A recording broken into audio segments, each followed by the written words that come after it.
안녕하세요, 여러분. 오늘 우리 가는 말이 고와야 오는 말이 곱다라는 한국어 속담에 대해서 이야기합니다. Assalamualaikum. Bugun biz 가는 말이 고와야 오는 말이 곱다 koreys maqoli haqida gaplashamiz.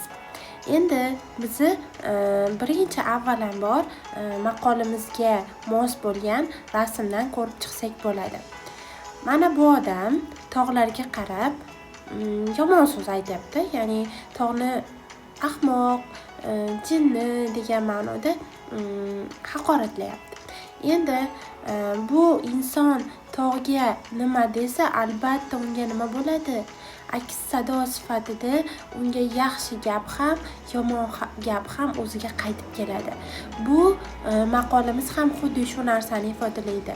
Ya'ni bu albatta tog'ga qarab gapirish emas, balki odamlarga, boshqa bir insonlarga sen qanday muomala qilsang, qanday gap gapirsang, ular ham senga xuddi shunday muomala qilishadi degan ma'nodagi maqol bo'layapti. Endi biz buni o'zbek tilidagi salomga yarasha alik deb olsak ham bo'ladi. Ya'ni qanday salom bersangiz, albatta ana shunday holatda alik olasiz. Yaxshi salom bersangiz, yaxshi kayfiyat bilan, yaxshi munosabatda albatta salom bergan odamingiz ham sizga yaxshi ohangda alik qaytaradi. Endi biz bu maqolni siz bilan yanada to'liqroq, chuqurroq ko'rib chiqamiz. Mana bu yerda bizada maqolimiz berilgan. Qanin mari kovaya, o'nin mari kopda. Endi biz buni bittalab tarjima qiladigan bo'lsak, ya'ni qada degani o'zi bormoq degani. Ya'ni mal bu gap. Borayotgan gap. Kopda so'zidan kelib chiqqan go'zal, chiroyli. Ya'ni borayotgan gapingiz chiroyli bo'lsa, o'nin kelmoq. Mal hozir aytdik, gap dedik, ko'pda go'zal, chiroyli. Ya'ni borayotgan gapingiz go'zal bo'lsa, keladigan gap ham sizga go'zal bo'ladi degan ma'noda so'zma-so'z tarjima qilinyapti bu yerda. Endi bu yerda maqolimiz haqida qisqacha tushuntirish berilgan. O'qib ko'ramiz. 자기가 남에게 말이나 행동을 좋게 해야 남도 자기에게 말이나 행동을 좋게 한다. Ya'ni siz o'zingiz begonalarga gap yoki qandaydir bir harakatni yaxshi holatda, yaxshi ohangda qiladigan bo'lsangiz, ana shu begonalar ham sizga gap yoki harakatni yaxshi qilishadi. Ya'ni salomga yarasha alik. Siz kimgadir yaxshilik qilsangiz, u inson ham sizga hech qachon yomonlik qilishni xohlamaydi. Albatta sizga yaxshilik qaytarishni xohlaydi. Lekin kimgadir yomonlik qilsangiz, u inson ham sizga yomon harakatlar bilan javob qaytarishi mumkin. Ya'ni sizni avvalambor odam o'zi kimgadir yaxshi muomala qilsagina, shundagina yaxshilik kutishi kerak. Endi yuqorida esa bizda misol keltiribdi. Erik Shihako Minsoshinan iyagi haqo issoya. Ya'ni bu yerda ikkita qahramon bor ekan. Erik hamda Minsu. Bular ikkalasi suhbatlashyapti. 나 이번에 시험 잘못 봤어. 바보야. 그러니까 진짜 공부 좀 하지. 내 일은 신경 쓰지 말고 너나 잘해. 너 무슨 말을 그렇게 하니? 네가 먼저 바보라고 했잖아. 가는 말이 고와야 오는 말이 곱다는 말도 몰라? Ya'ni bu yerda ikki kishi Erik Shi bilan aytib o'tganimizdek Minsushi suhbatlashyapti va bu yerdagi holat ham biz o'rganayotgan maqolga mos keladigan holat berilgan, albatta. Endi biz bu misolni bittalab tarjima qilib chiqadigan bo'lsak, er kishi aytyapti, ya'ni men bu safargi imtihonni rostdan ham yaxshi topshira olmadim, ya'ni umuman topshira olmadim bu imtihonni degan ma'noda aytyapti. Endi Minsushi esa bunga yarasha, ya'ni er kishiga yaxshi muomala qilmasdan yomon muomala qilib uni ustidan kulgan holatda kulyapti. Ya'ni Paboya bu ahmoq degan ma'noda yaxshi gap emas. Ya'ni ahmoq, shuning uchun ham oldindan yaxshilab tayyorgarlik ko'r deyapti. Ya'ni kimga ya'ni er kishi o'zi shundoq ham imtihondan yiqilib turibdi, bu narsadan xafa, lekin Minsushini ahmoq deb uni haqoratlashi bu yaxshi emas. Va bunga yarasha u albatta javob oldi. Ya'ni er kishi endi bu yerda javobini aytyapti. Ne irin shinkong siji malko nona chare. Ya'ni mani ishimga e'tiboringni qaratmasdan, ya'ni mani ishim bilan ishing bo'lmasin. Undan ko'ra o'zing yaxshilab qilgin, o'zing yaxshilab topshirgin deb bu ham qattiq, ya'ni yomon ohangda javob beryapti. Va Minsushi sen nega bunaqa yomon gap gapiryapsan menga degan ma'noda nomusim maril krokka hani deb javob qaytaryapti. Shunda er kishi sen avval birinchi bo'lib meni ahmoq deb aytding-ku, salomga yarasha alik degan gapni ham bilmaysanmi nima deyapti. Ya'ni bu yerda aytmoqchiki, Minsushi albatta birinchi Paboya, ya'ni ahmoq deb murojaat qilganligi uchun men ham senga shunaqa murojaat qilyapman, shunaqa ohangda gapiryapman. Salomga yarasha alik deganlaridek qanday salom bersang, mana shunday javob olasan degan maqsadda bu gapni gapiryapti.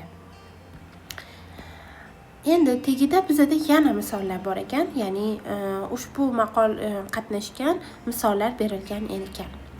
Birinchi misolimizni ko'rib chiqadigan bo'lsak, Ka는 말이 고와야 오는 말이 곱다고 하는데 내가 그렇게 기분 나쁘게 말하면 나도 너에게 좋게 말할 수 없어. Ya'ni salomga yarasha alik deganlaridek, sen bunday menga yomon kayfiyatda, yomon ohangda gapirsang, men ham senga yaxshi gapira olmayman deyapti. Xo'p, keyingi misolimizda 자동차 접촉 사고가 있었어요. 네가 먼저 미안하다고 하니까 상대방도 잘못했다고 사과했어요. 그래서 잘 해결됐어요. 가는 말이 고와야 오는 말이 곱다는 말처럼 그렇게 말을 조심하면 크게 싸울 일은 없을 거예요. ya'ni 자동차 접촉 sago degani mashinalarni to'qnashib ketishi, avariya bo'lishi, bir-biriga urilib ketishi. Ya'ni mana shunday mashinalarni bir-biriga urilib ketishi baxtsiz hodisasi ro'y bergan edi. Men birinchi bo'lib kechirasiz deb aytganligim, kechirim so'raganligim uchun narigi odam ham men xato ish qildim deb uzr so'radi deyapti. Mana shuning uchun ham hammasi yaxshi hal bo'lib ketdi. Keyingi odamga aytayapti. Salomga yarasha alik deganlaridek, mana shunday gapni, ya'ni gapirayotgan gapimizga ehtiyot bo'ladigan bo'lsak, katta urushlar, katta muammolar paydo bo'lmaydi degan ma'noda gapiryapti. Ya'ni ikkita odam to'qnashib ketgan mashinada ikkalasi ham kechirasiz, uzr, menda ayb yo'q. Keyingisi aytayapti, yo'q, menda ayb, men anaqa qildim, noto'g'ri ish qildim deb bir-biridan uzr so'raganligi uchun muammo tezda hal bo'lgan. Bizda esa endi tegida yangi so'zlar berilgan. Se ove munyoq. Xo'p, bu so'zlarimizni sizlar bilan tarjima qilgan edik, o'tgan darsda berilgan edi. Endi 연습해요, ya'ni mashq berilgan. 다음 빈칸에 알맞은 말을 넣어 대화를 완성하세요. Ya'ni quyidagi bo'sh joylarga mos keladigan gaplarni qo'yib, dialoglarni to'ldirish kerak bo'ladi. Va bizda endi pastda yana bitta maqolimizga oid qandaydir bir maqollar, antonim, sinonim maqollar yoki o'sha yerda qatnashgan so'zlarning iboralari berilgan bo'lishi mumkin. O'nin chogi issoya, qanin chogi itta. Ya'ni bu maqolimiz endi yuqoridagi qanin mari kovaya, o'nin mari ko'pda anaqasi bilan maqoli bilan nima bo'lyapti? Sinonim bo'lib kelyapti. Deyarli bir xil menimcha. O'nin chongi issoya, qanin chongi itta. Ya'ni sizga nisbatan keladigan qanaqadir bir muhabbat, mehr tuyg'u bo'ladigan bo'lsa, siz ham beradigan mehr, siz ham o'sha odamga mehr muhabbat berishni xohlaysiz. Xo'p. Endi bizada ko'pda so'zini tushuntirilish berilyapti. Boya aytganimdek, ko'pda go'zal, chiroyli degan ma'noda. Ya'ni qanaqa holatlarda ishlatsak bo'ladi. Qo'un song kelyapti. Qo'un o'lg'ul, ya'ni go'zal, chiroyli qo'l yoki chiroyli go'zal yuz ma'nosida kelyapti. Tampunga ko'pga muldirotda. Ya'ni tampun degani bu kuzda uchraydigan holat, ya'ni albatta bu xazon rezgilik payti hisoblanadi. O'sha narsa koreys tilida tampun deb ataladi. Ya'ni tampun o'sha daraxt barglari ko'pga bo'lyapti. Endi ke bu bizada ravish yasaydigan qo'shimcha. Chiroyli bo'lib, go'zal bo'lib deyapti. Muldirotda degan so'z bor ekan endi bizada.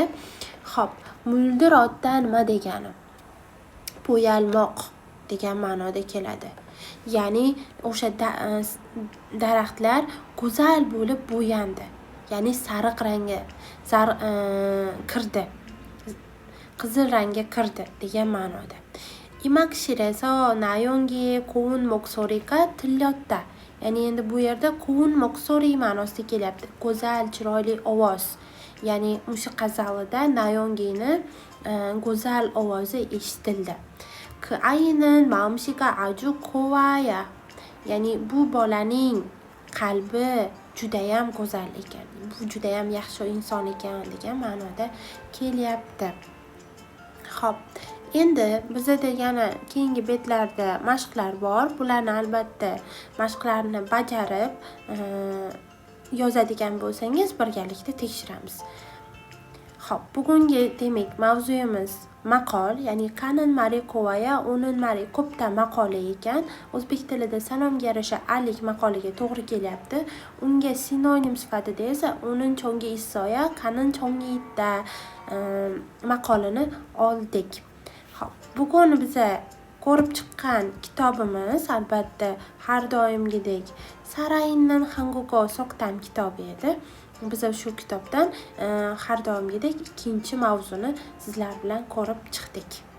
Bugungi darsimiz esa shu yergacha.